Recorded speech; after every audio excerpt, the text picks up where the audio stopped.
But Protocol Omega, it's our last resort, yes. But in case you haven't noticed, Colonel, she gestured to the devastation visible on the security feeds. We've reached last resort territory. The civilian casualties will be... There won't be any civilians left if we don't act, Blackwood said sharply. The Kravaj don't distinguish between military and civilian targets once they establish ground control. We've seen the footage from their previous conquests. But using Project Lazarus, it goes against everything we've been pretending to be, Blackwood corrected. Humanity has been playing nice for centuries, Colonel. We've been good little galactic citizens. We've followed the rules of war. And where has it gotten us? On the brink of extinction. She tapped a sequence on her command pad, bringing up a new display. Do you know why we called it Project Lazarus, Colonel? Volkov swallowed hard. Because it brings back the dead? Blackwood's laugh was hollow. No. Because it brings back what we buried. What we tried to kill in ourselves. She looked up, her eyes hard. Initiate Protocol Omega. Authorization Blackwood Tango Sierra 9-1. Yes, General, Volkov said quietly. He moved to the central console and began the activation sequence. Blackwood turned back to the tactical display, watching as new data began to flow in. Time to remind the galaxy who we really are. Fleet Commander Dystopian was reviewing the latest bombardment reports when the alert came through. Commander! His sensor officer called, voice pitched high with alarm. We're detecting unusual energy signatures from the planet's surface. What kind of signatures? Dystopian demanded, moving to the sensor station. Unknown, sir. They don't match any weapons profiles in our database. They're emanating from... everywhere. Everywhere? That's impossible. No, sir. I mean literally everywhere. We're detecting these energy spikes from every continent, every ocean, even the polar regions. Dystopian's mandibles clicked nervously. Put it on the main display. The holographic projection of Earth appeared, then began to light up with thousands, no millions, of tiny points of light. They pulsed in unison, creating a web-like pattern that encompassed the entire planet. What in the 7 moons? Dystopian muttered. His communications officer interrupted. Sir, we're receiving a transmission from the surface. On screen. The image shifted to show a human female in what appeared to be a military uniform, though it was different from the United Earth defense standards they'd observed before. This uniform was black, unmarked except for a single insignia, a stylized phoenix rising from flames. This is General Elena Blackwood of Earth's Lazarus Protocol, the human said, her voice unnervingly calm. We warned you. Warned us? Dystopian couldn't help responding.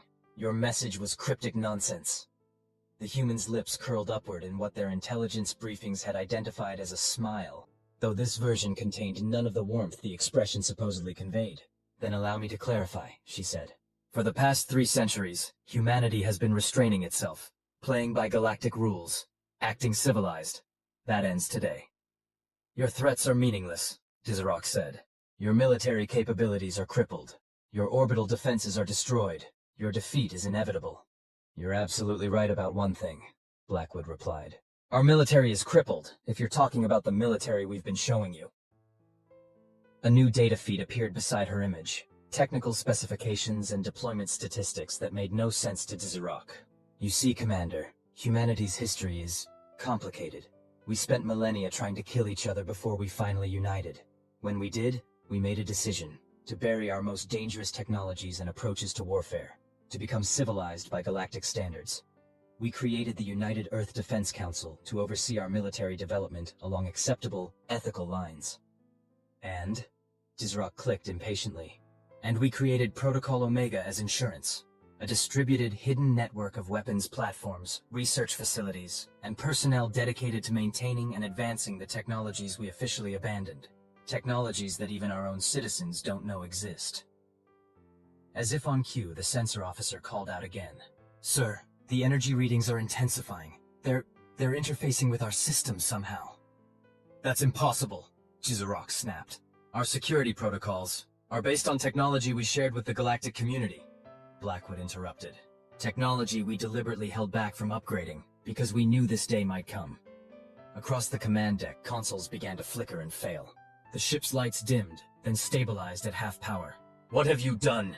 Dystopian demanded, genuine fear creeping into his voice for the first time. We've activated a subspace resonance field that selectively targets your neural networks, both biological and synthetic, Blackwood explained. as if discussing the weather. Right now it's just disrupting your ship's systems, but with a slight adjustment, it could target your central nervous systems instead. That's barbaric. No, Blackwood corrected. It's pragmatic. You left us no choice. Before Dizarok could respond, his tactical officer called out in panic. Sir, we're detecting mass teleportation signatures throughout the fleet. Something is boarding our vessels. Lieutenant Marcus Davies materialized in the corridor of a Kravage destroyer, his Lazarus Protocol combat armor whirring softly as its systems synchronized with the neural interface in his brain. The suit was a technological marvel that would have been deemed too aggressive by Galactic community standards. A blend of advanced exoskeleton, neural enhancement, and integrated weapon systems that effectively turned its wearer into a walking tank. But the real violation of galactic conventions was the teleportation system itself. Most spacefaring civilizations had abandoned the technology centuries ago after the Telosian incident, where a teleportation accident had wiped out an entire species. Humanity had officially done the same, while secretly perfecting it under Protocol Omega. Lazarus Team Alpha in position, Davies subvocalized, the neural link transmitting his words directly to the command network. No contact yet. Copy Alpha, came the response in his mind. Beta through Echo teams report successful insertion. Primary objectives: secure engine rooms, command bridges, and weapons control. Secondary objective: gather intel. Lethal force authorized, but prisoners are preferred when practical. Understood. Alpha moving out. Davies signaled to his 5-person team, and they moved silently through the alien vessel, their armor's adaptive camouflage blending with the organic metallic walls of the Kravage ship. Their helmet displays highlighted optimal routes and potential threats based on real-time data being gathered by the millions of nanodrones they'd released upon arrival. Contact 30 meters ahead, his second-in-command, Lieutenant Zhang, reported. 4 hostiles, standard security configuration. Davies nodded. Non-lethal takedown. We need intel. The team split into practice formation. Davies and Zhang would approach from the front as a distraction, while the other 3 members circled around through adjacent corridors to flank the Kravage security team. As they rounded the corner, Davies couldn't help but feel a twinge of satisfaction at the mandible-dropping shock on the lead Kravage guard's face. The aliens had clearly never expected to see humans on their ship, much less ones encased in armor that made them look like something out of the sci-fi entertainment vids that had been popular before the invasion. "Hello there," Davies said casually, the suit's translator converting his words to the clicking, chittering language of the Kravage. "Lovely ship you've got. Mind if we borrow it?" The guards raised their weapons, but it was already too late. Targeted electromagnetic pulses from Zhang's armor disabled their firearms before they could fire, and the rest of the team struck from behind with precision stun batons, another uncivilized technology that humanity had officially abandoned, but secretly refined. Within seconds, all 4 guards were unconscious. "Bind them and prep for interrogation," Davies ordered. "Zhang with me. Let's get to the engine room." As they moved through the ship, encountering and neutralizing resistance along the way, Davies couldn't help but reflect on the irony of the situation. 3 weeks ago, he'd been a professor of xenolinguistics at Oxford University, with no idea that Protocol Omega even existed. Then the Kravage had attacked without warning, and he'd received the activation code that had been buried in his military discharge papers years earlier. Every Lazarus operative had a cover identity, a normal life they led until called upon. Some were teachers, others engineers, doctors, or artists. All had military backgrounds, carefully selected psychological profiles, and specialized training they received during sabbaticals or extended vacations. It was an elaborate deception, maintained across generations, a hidden army of humanity's most effective warriors, equipped with humanity's most dangerous technologies, waiting for the day when playing by the rules no longer worked. That day had come. Admiral Kezet stared at the reports flooding in with mounting horror. Nearly 40% of the invasion fleet had gone silent in the past hour. The ships that were still responding reported being boarded by humans using impossible technology, teleportation, adaptive armor, weapons that seemed to target Kravage physiology with terrifying precision. How? He demanded of no one in particular. How could they have hidden this capability? Commander Vrillum, who had been coordinating what passed for a defense against this unexpected assault, turned all 4 eye stalks toward the Admiral. "Sir, I've been analyzing the data. It appears the humans have been deceiving us, deceiving everyone." "Explain," Kezet ordered. "When humanity joined the galactic community, they presented themselves as a young, technologically developing species. They accepted our guidance, integrated our standardized technologies, and followed community protocols. But according to what we're seeing now, they were lying through their teeth, Kizet finished. They were far more advanced than they let on. Yes, sir. And not just technologically advanced. Tactically sophisticated as well. The boarding parties are operating with incredible efficiency, using strategies we've never encountered before. But why? Why the deception? Before Virilm could answer, the command deck's doors hissed open. Both Kravaj officers turned, expecting to see security personnel. Instead, 5 humans in black armor entered, weapons trained on them. "Hello, Admiral," said the lead human, his helmet retracting to reveal a face with dark skin and a close-cropped beard. "I'm Lieutenant Marcus Davies. I'll be handling your surrender today." "Surrender?" Kezet clicked his mandibles in what passed for laughter among his kind. "You may have surprised us, human, but this fleet still has enough firepower to reduce your planet to ash." "Had," Davies corrected. "Past tense. We've taken control of your weapons systems across the fleet. And just to be clear, we didn't come here to negotiate." With a gesture, Davies activated the holographic display in the center of the command deck. It showed hundreds of Kravaj ships, color-coded by status. Over half were now highlighted in human control blue. "But how?" Kzat demanded. "That's a fascinating question," Davies replied, perching casually on the edge of the command console. "One I'll be happy to answer, since you're going to be our guests for the foreseeable future." Back in the bunker beneath Geneva, General Blackwood watched the holographic display with grim satisfaction. Protocol Omega was exceeding even her expectations. Within 3 hours, they had secured control of 82% of the Kravaj fleet. The remaining vessels were either disabled or attempting to retreat. "Message from Lieutenant Davies, General," Colonel Volkov reported. "Admiral Kezet has been secured. They're transferring him to the containment facility in Antarctica now." "Excellent," Blackwood nodded. "And the data retrieval?" "Complete. We've downloaded their entire command network. Our AI systems are analyzing it now, but preliminary findings suggest the Kravaj were operating under orders from the Galactic Security Council." Blackwood's expression hardened. "So our suspicions were correct. This wasn't a rogue action. It was sanctioned." "It appears so.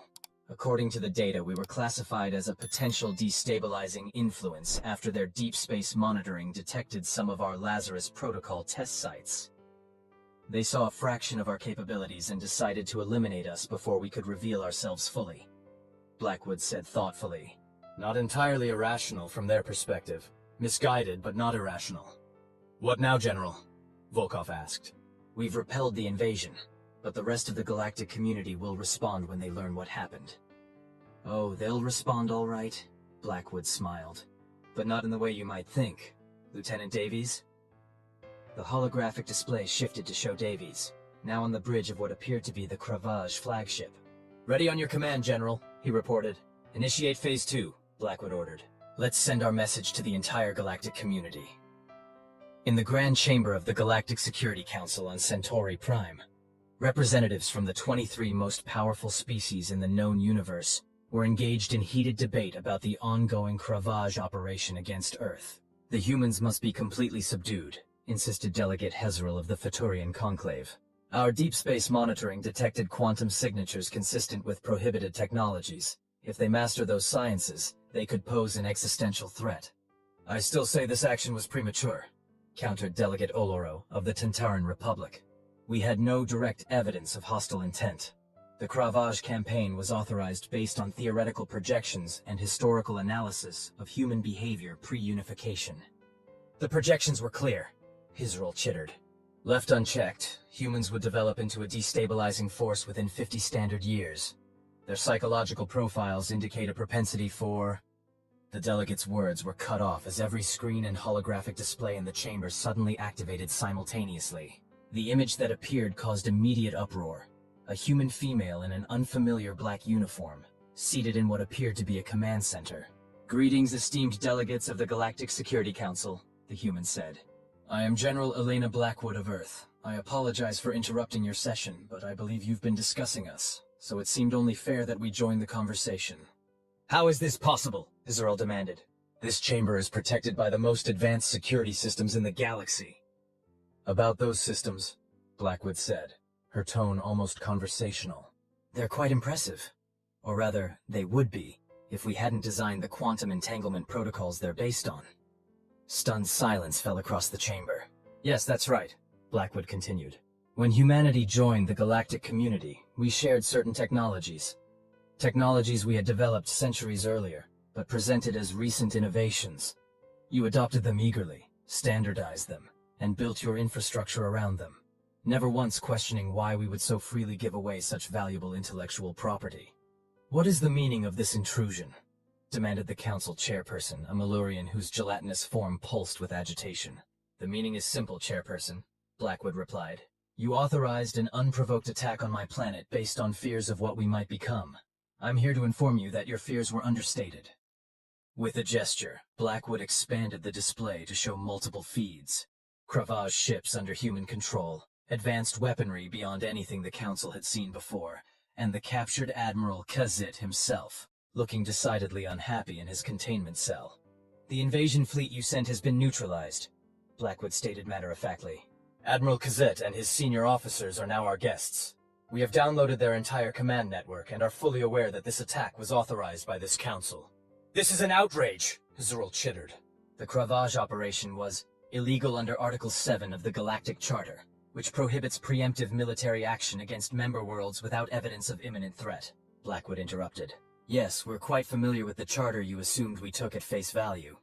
She leaned forward, her expression hardening. For 3 centuries, humanity has maintained a facade. We have pretended to be less advanced, less capable, and far less dangerous than we truly are. We have followed your rules, accepted your guidance, and integrated peacefully into your community. And how have we been repaid? With betrayal and attempted genocide. Blackwood paused, letting the accusation hang in the air before continuing. The technologies you've seen today, teleportation, neural interfaces, quantum manipulation, represent a fraction of what we've developed. We kept these advances hidden not out of deception, but out of respect for the established order, out of a genuine desire to be good neighbors. If that were true, the chairperson countered, you would have disclosed these capabilities when joining the community. And would you have welcomed us if we had? Blackwood asked. Or would you have deemed us too dangerous to exist? Your actions against us now suggest the latter. She gestured again, and the display shifted to show Earth from orbit. The planet now surrounded by a shimmering energy field that hadn't been there before. This protective barrier is now in place around our system. It selectively permits or denies entry based on parameters we control. Consider it our new border security.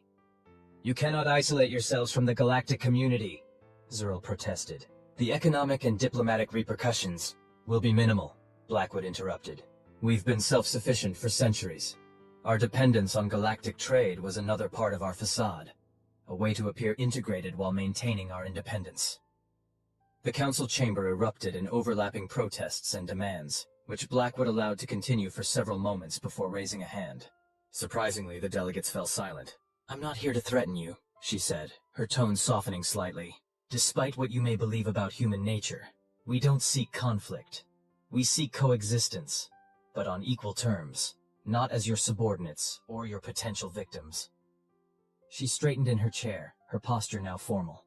Effective immediately, Earth is declaring itself an independent system, no longer subject to Galactic Council oversight. We will defend our borders, but we have no territorial ambitions beyond our solar system. We will continue scientific and cultural exchange with any species that approaches us in good faith, and we will return the captured Cravage personnel and vessels once we've completed our analysis of their data. And if we don't accept these terms? The chairperson asked. Blackwood's expression remained neutral, but her eyes hardened. Then we stop pretending to be civilized by your definition of the word. The Cravage fleet we captured? It's currently on its way to key strategic locations throughout Council space. Not as an invasion force, but as a demonstration. The display changed again, showing Cravage ships entering orbit around various homeworlds of Council species. We have no desire for conquest or domination, Blackwood emphasized. But make no mistake, if provoked further, we will respond with the full measure of capabilities we've kept hidden. And trust me when I say, you've only seen the tip of the iceberg. The council chamber fell into shocked silence. You have 24 standard hours to formalize recognition of Earth's independent status, Blackwood concluded. I suggest you use that time wisely. With that, the transmission ended, leaving the Galactic Security Council in disarray. Lieutenant Davies found General Blackwood in the observation dome of the Antarctic facility, staring up at the stars through the transparent ceiling. The aurora australis painted the sky in dancing greens and purples, a stark contrast to the clinical white of the facility itself. "Mission accomplished, General," Davies reported. "The captured ships have reached their designated positions. No resistance encountered." "And our guest?" Blackwood asked without turning. "Admiral Kazit is ready for your interview. He's been cooperative, especially after we showed him the footage from the council chamber." Blackwood nodded, still gazing upward. The transmission was received by all 347 member worlds, as well as the independent systems.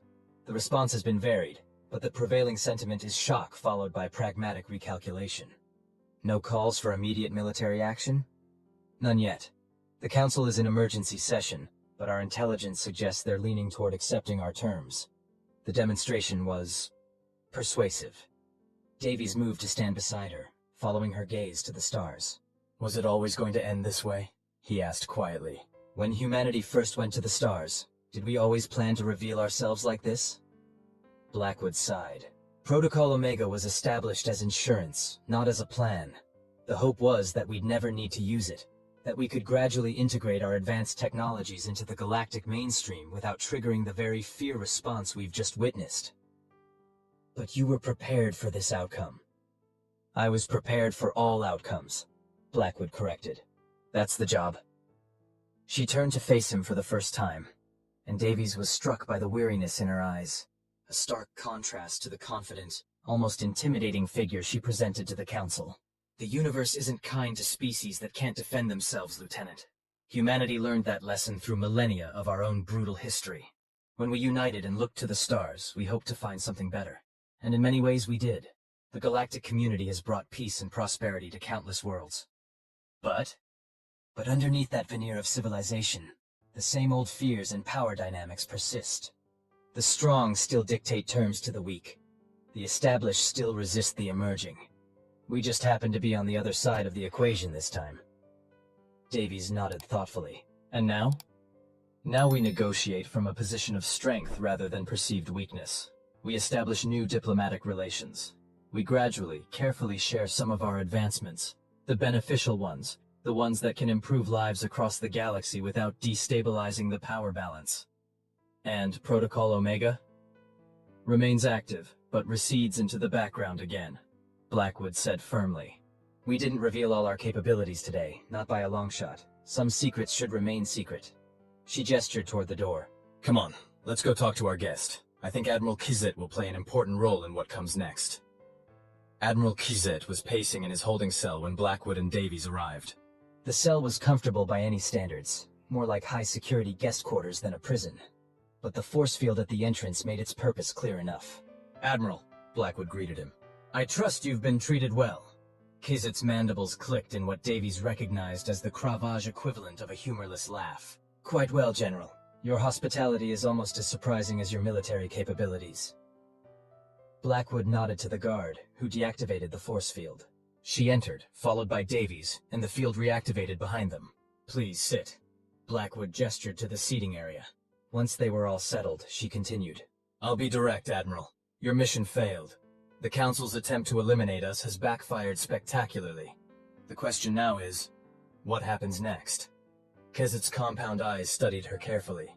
"You've made your position clear to the Council. I assume my fate depends on their response." "Not entirely," Blackwood replied. "You were following orders, acting within your understanding of galactic security protocols. There's no personal animosity here." "How magnanimous," Kizet clicked, clearly surprised. "I confess, this matches nothing in our psychological profiles of humans. Those profiles were based on our public face," Blackwood explained. "The face we chose to present. Like all intelligent species, we contain multitudes." "Clearly," Kizet agreed. "But I still don't understand why you've brought me here.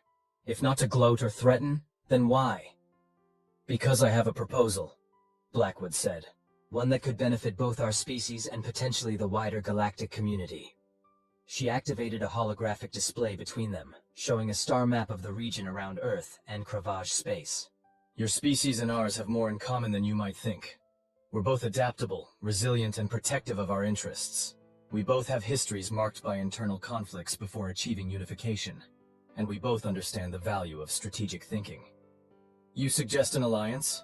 Kazit's mandibles clicked rapidly in what Davies recognized as surprise. After we tried to conquer your world, I suggest a reset, Blackwood corrected. The Council manipulated your species into attacking ours, based on their fears, but those fears were rooted in a fundamental misunderstanding of human intentions. And what are human intentions exactly? Kezit asked. To survive, to thrive, to explore and understand the universe, to preserve our autonomy without threatening others. Blackwood replied simply. Not so different from your own, I imagine. Kezit was silent for a long moment, his compound eyes fixed on the star map. The Council will not easily accept a human-Kravaj alliance, he finally said. Such a partnership would shift the balance of power significantly. The balance of power has already shifted, Davies pointed out. We've demonstrated capabilities that change the strategic calculation. The question is whether that change leads to further conflict, or to a new equilibrium. And you believe I can help achieve this equilibrium? Kezit asked. I do, Blackwood nodded.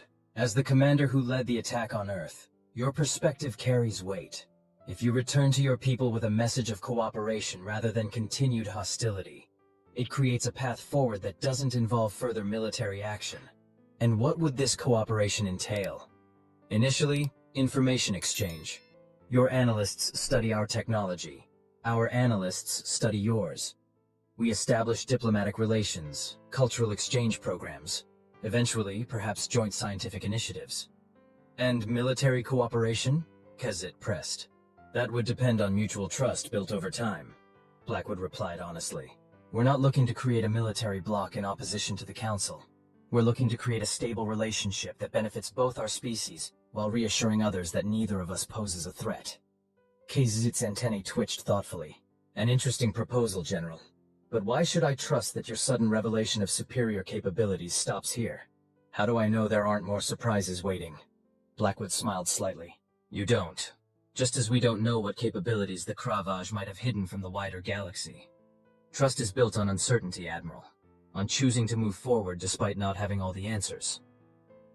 The Admiral's carapace shifted colors slightly, a sign of deep consideration among his species. I will need to consult with my government, he finally said. Of course, Blackwood agreed. We'll arrange secure communications, but before you do, there's something else you should see. She adjusted the holographic display, and a new image appeared. The aftermath of the Kravaj attack on Earth.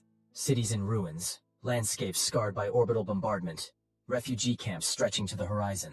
This is the reality we're dealing with, Admiral. Millions dead, billions displaced. Damage that will take decades to repair. I show you this not to inspire guilt, but to ensure you understand what's at stake. The next conflict, if it comes, will be even worse, for both sides. Kezit's color darkened. The Kravaj equivalent of solemnity. I understand, General, and I will convey this reality to my government. War is sometimes necessary, but rarely desirable. On that, at least, we agree, Blackwood said, deactivating the display, which gives me hope that we can agree on other things as well. 1 week later. The observation platform atop the newly rebuilt UEDC headquarters in Geneva offered a panoramic view of the city. Construction drones buzzed overhead, repairing damaged buildings and infrastructure with remarkable speed. One of many technologies that humanity had kept hidden, but was now employing openly. Colonel Volkov joined General Blackwood at the railing, handing her a cup of coffee. The Council vote is complete, he reported. Earth's independent status has been formally recognized by a margin of 18-5. Better than expected, Blackwood nodded. And the Kravaj? Their High Command has approved preliminary diplomatic talks, starting next month. Admiral Kezit will lead their delegation. Good. He's a reasonable being once you get past the mandible clicking and territorial displays. Volkov smiled slightly. The Admiral said something similar about you, actually, though he referenced human stubbornness rather than mandible clicking. Blackwood laughed, a genuine sound that Volkov hadn't heard from her since before the invasion. Fair enough, she conceded. What about public opinion? How are people adjusting to the revelations about Protocol Omega? Volkov's expression turned more serious. Mixed, as you'd expect. Relief that we survived the invasion, certainly. Pride in our capabilities.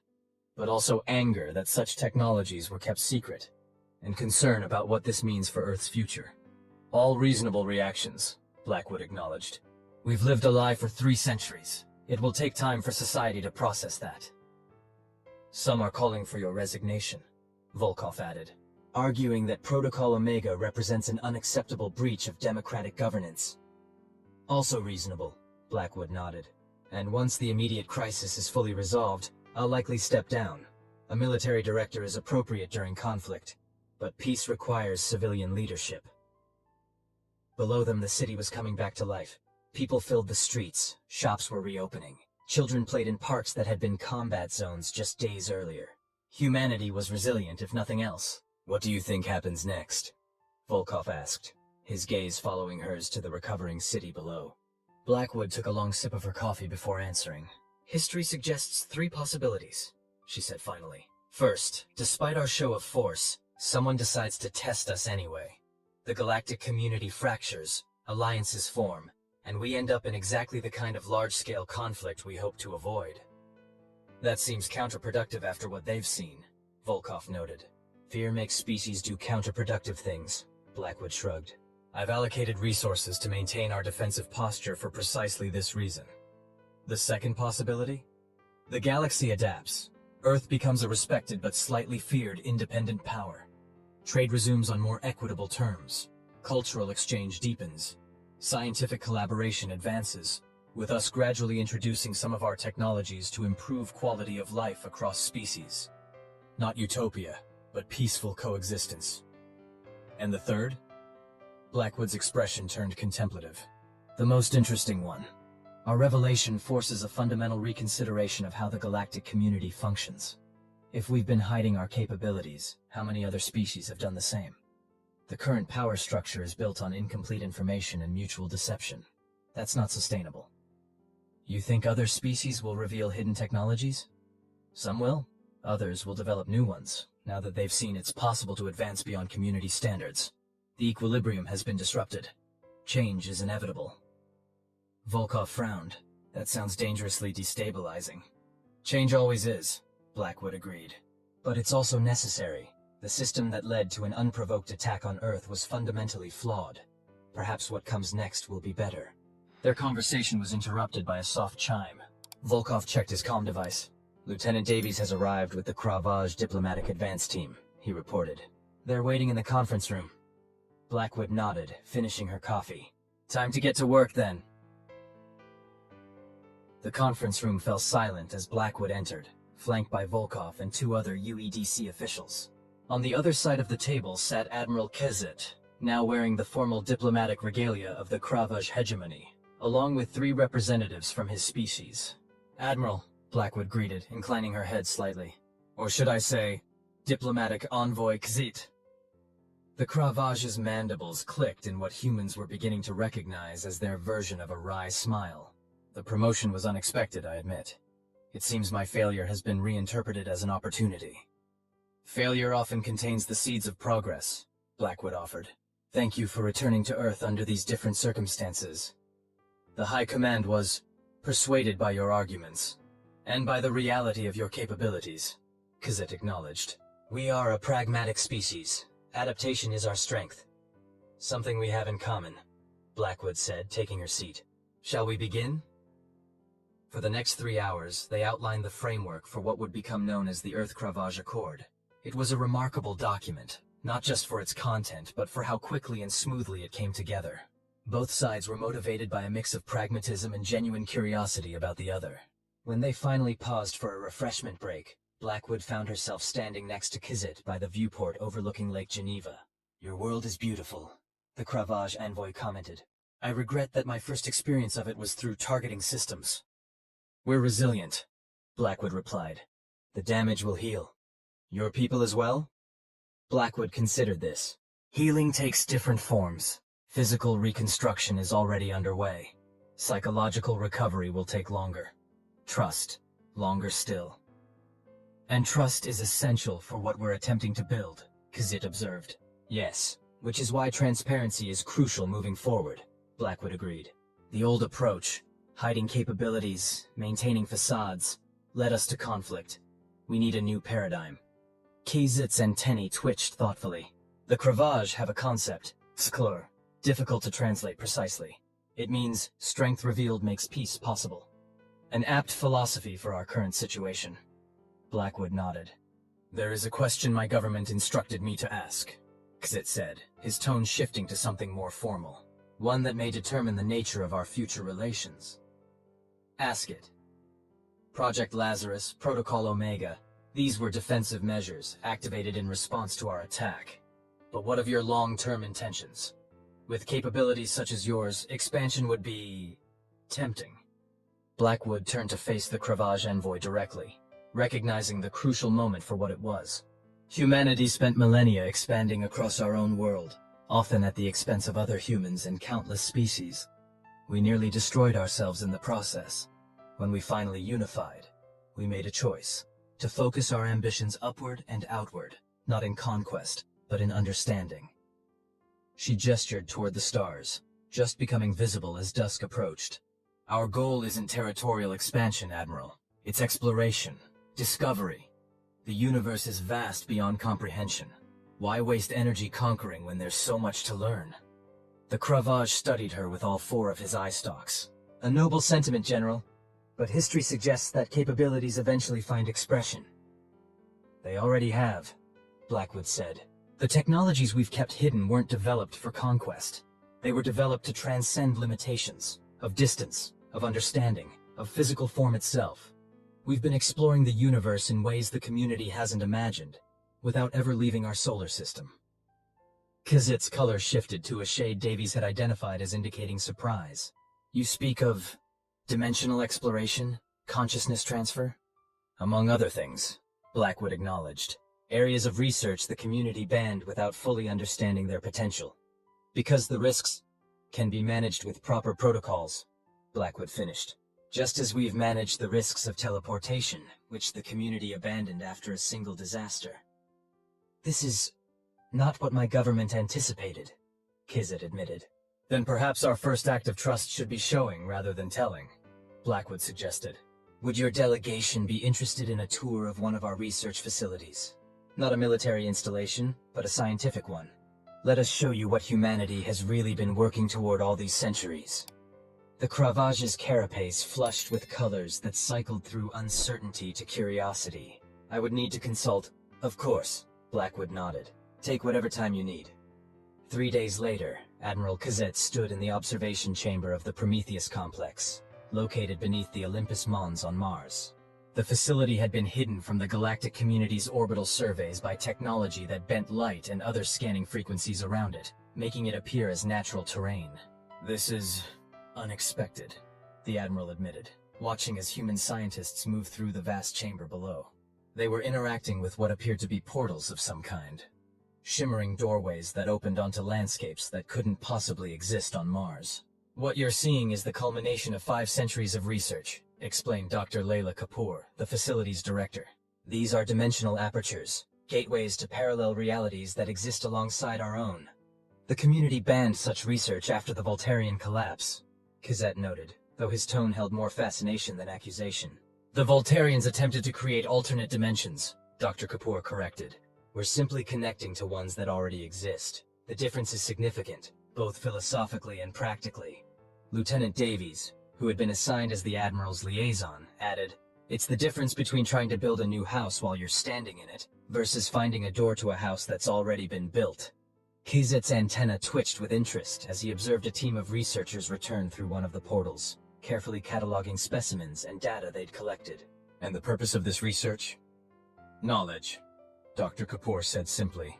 Understanding the fundamental nature of reality. Discovering principles that could revolutionize everything from energy production to medicine. But not weapons? Kazit pressed. Dr. Kapoor's expression grew serious. Admiral, if we wanted weapons, we've had access to forces that could tear planets apart for over 2 centuries. We haven't used them because our goal isn't destruction or domination. She gestured to the chamber below. This facility represents humanity's true ambition. To push beyond conventional limitations. To understand the universe in all its complexity. The military technologies you encountered during your invasion were developed as protection for this work, not as ends in themselves. And yet you kept all of this hidden, Kizit observed. Because the community wasn't ready, Davies replied. Your reaction to just the hint of our capabilities proved that. Dr. Kapoor nodded. But now that circumstances have forced our hand, we have a choice.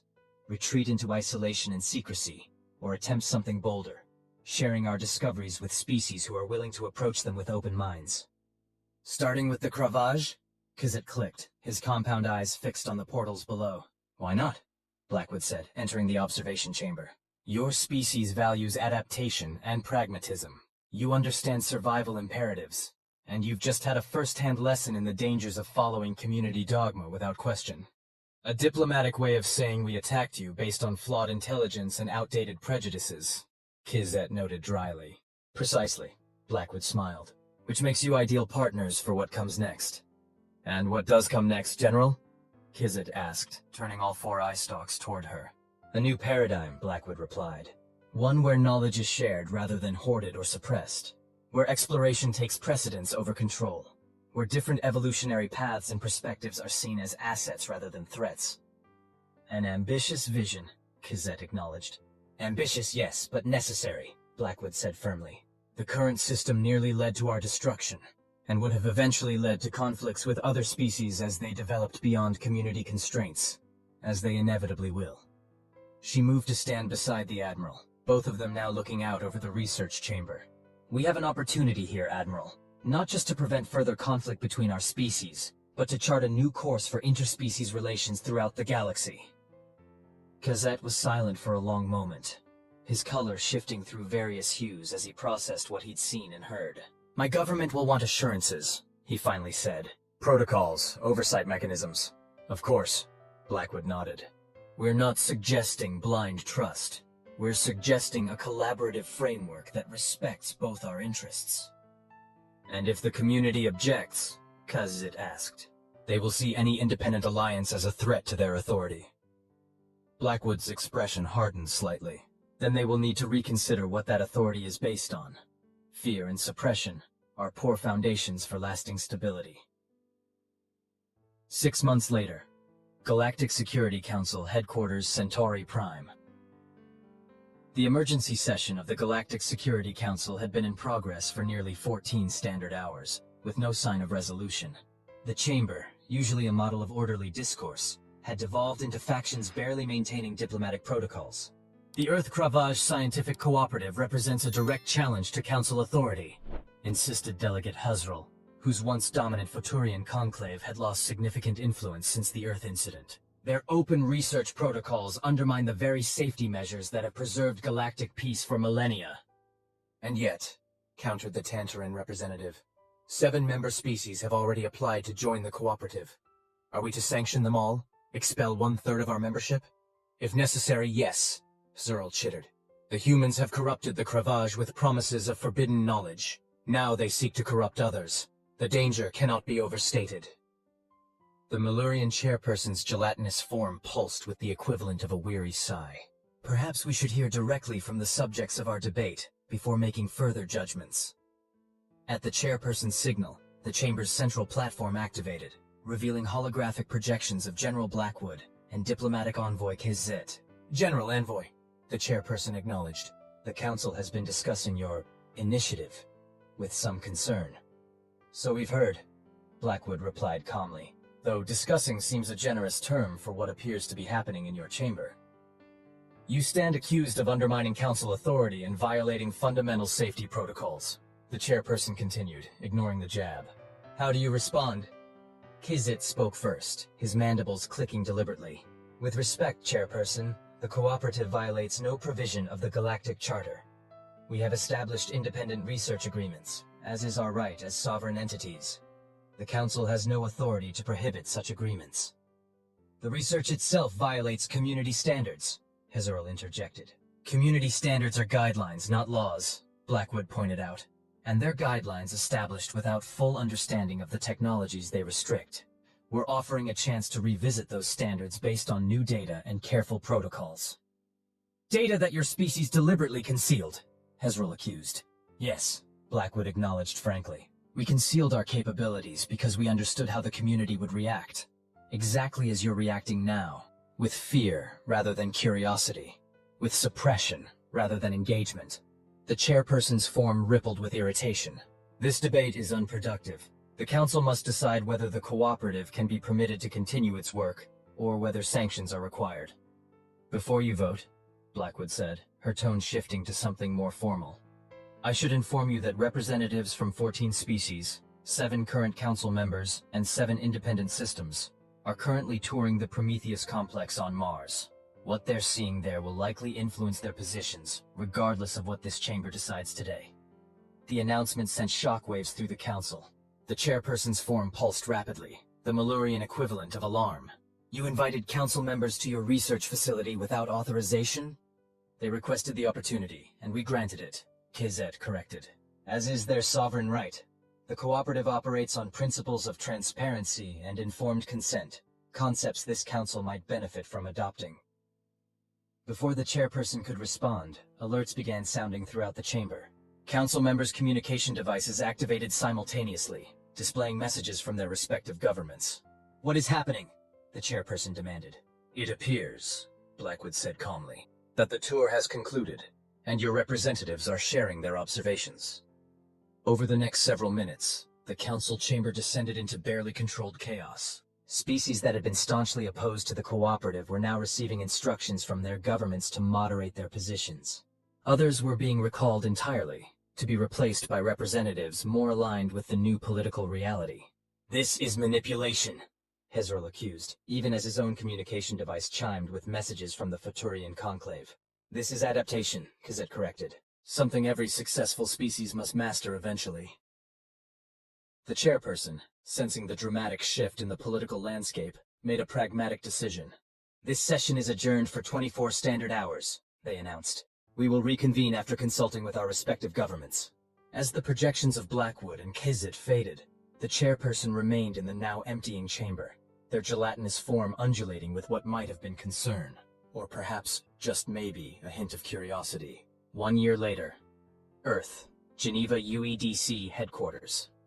The observation platform that had once hosted a somber conversation between Blackwood and Volkov was now transformed into a reception area. Representatives from 28 species mingled under the evening sky, Earth's full moon casting a silver glow over the proceedings. Davies, now promoted to captain, found Blackwood at the railing, momentarily apart from the festivities. Quite a turnout, he commented, joining her. The Xylosians just arrived. That makes 4 former council leadership species now officially part of the cooperative. And the Futurians? Blackwood asked. Still holding out officially, but they've sent 3 observer delegations in the past month. It's only a matter of time. Blackwood nodded, her gaze moving across the gathering. Humans and aliens conversed in small groups, their translators occasionally glitching over specialized technical terminology that hadn't existed in the shared lexicon until recently. Did you ever think we'd get here?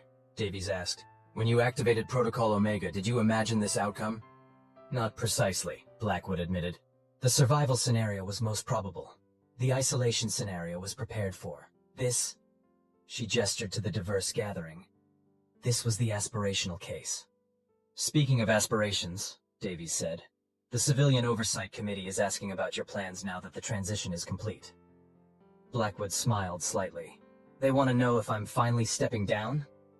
The term they used was transitioning to an advisory role, Davies corrected diplomatically. Tell them yes, Blackwood said. It's time. The crisis phase is over. The cooperative has its own momentum now, and frankly, I'm tired of being the face of humanity's great deception. Not deception, came a familiar chittering voice. Strategic revelation. They turned to find Admiral, now High Envoy, Kizet approaching, his carapace adorned with the formal colors of both the Kravaj hegemony and the cooperative. A diplomatic distinction, Blackwood smiled. But I appreciate the sentiment. The Malurian chairperson has just arrived, Kizet informed them. Their first official visit to Earth, a significant gesture. One that would have been unthinkable a year ago, Davies noted. Much was unthinkable a year ago, Kest agreed, including the notion that the Kravaj and humans would become allies after an attempted conquest. History often turns on such ironies, Blackwood said. Our greatest crises can become our greatest opportunities, if we're willing to see them as such. Their conversation was interrupted as Dr. Kapoor approached, accompanied by a delegation of scientists from various species. General, We're ready for the demonstration, if you're available, she said. Blackwood nodded. Of course. The group moved to the center of the platform, where a small device had been installed. Dr. Kapoor activated it, and a miniature dimensional aperture appeared, similar to those in the Prometheus complex, but on a much smaller scale. This is the first portable aperture generator, Dr. Kapoor explained to the assembled dignitaries who had gathered around. The culmination of collaborative research between 7 cooperative species. It represents not just technological advancement, but a new approach to discovery itself. As the scientists began a detailed technical explanation, Blackwood found herself standing between Davies and Kazet, slightly removed from the center of attention. You know what really grinds my gears about humans? Kazet clicked quietly, echoing his words from that fateful day aboard his flagship. Blackwood raised an eyebrow. What's that? They don't even have the decency to be predictable, the Cravage said, his mandibles moving in what humans now recognized as their version of a smile.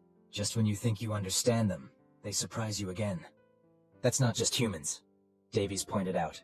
That's intelligent life in general, always adapting, always evolving. Perhaps, Kazet acknowledged, but humans seem particularly adept at it. We've had practice, Blackwood said, her gaze moving from the demonstration to the stars above. Lots and lots of practice. As the evening progressed, the gathering gradually moved indoors. Blackwood remained on the platform alone, watching the city lights below and the stars above. A year ago, those stars had seemed like distant points of light behind an invisible barrier of community restrictions and humanity's own deception. Now they represented possibilities, new understandings, new alliances, new frontiers. The door behind her slid open, and Colonel Volkov joined her at the railing. "The Malurian chairperson is asking for you," he said. "Something about formalizing the Council's new relationship with the Cooperative." "I'll be there in a moment," Blackwood nodded. "They're also saying this will be your last official act as director before transitioning to civilian oversight," Volkov added. "How does that feel?" Blackwood considered the question, looking out over the city that had been rebuilt after near destruction.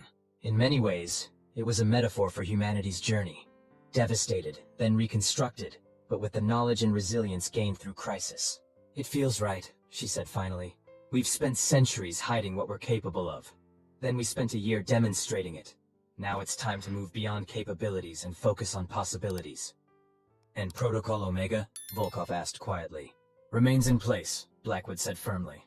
"Trust is building, but the universe is vast and full of unknowns. We'll maintain our insurance policy, just more transparently than before." Volkov nodded, understanding. "Ready to go in?" "Almost," Blackwood said, taking a final look at the night sky. "You know, for all our advanced technology, all our hidden capabilities, humanity's greatest strength has never been our weapons or our science." "What is it then?" "Our ability to imagine something better than what exists," Blackwood replied, "and our stubborn determination to make that imagination real." She turned from the railing, straightening her uniform one last time. "Now I'm ready." Together, they walked back into the headquarters, leaving the platform empty save for the soft glow of Earth's lights below and the distant stars above, no longer symbols of separation but of connection, of possibility, of a future where understanding replaced fear and cooperation replaced conflict. A future that had begun with a simple, defiant message: stop attacking, or we stop pretending to be civilized, but would continue with a much more profound one: start collaborating, and we all become something greater, the end.